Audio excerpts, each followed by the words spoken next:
અહીંયા નવના ઘડિયાની એવી એક રીત બતાવું કે જે તમે આજ સુધી જોઈ જ નહીં હોય.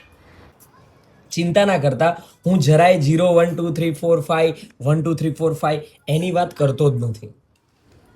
જો મારે 9 સિત્તા કરવું છે તો મારે 7 માંથી 1 બાદ કરવાનું છે, 6, અને 6 ને પૂછવાનું છે કે હું તારામાં શું ઉમેરું તો 9 થાય. તમારો જવાબ હશે 3. લો, થઈ ગયું 9 સિત્તા. ચાલો હજી એક એક્ઝામ્પલ જો સમજીએ. મારે 9 એ 9 કરવું છે. મારે 9 માંથી 1 માઇનસ કરવાનું છે, બાજુમાં મૂકી દઈશ 8, અને 8 ને પૂછીશ ભાઈ તારામાં શું ઉમેરું તો 9 થાય. તમારો જવાબ હશે 1. લો, થઈ ગયું તમારા માટે 9 9 81.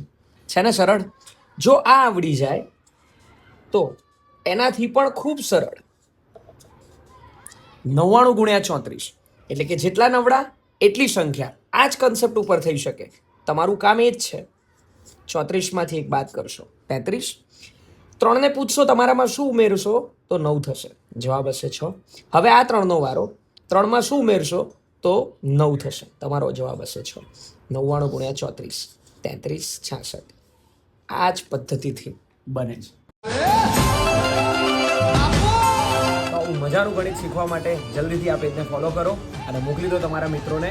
જય સ્વામી.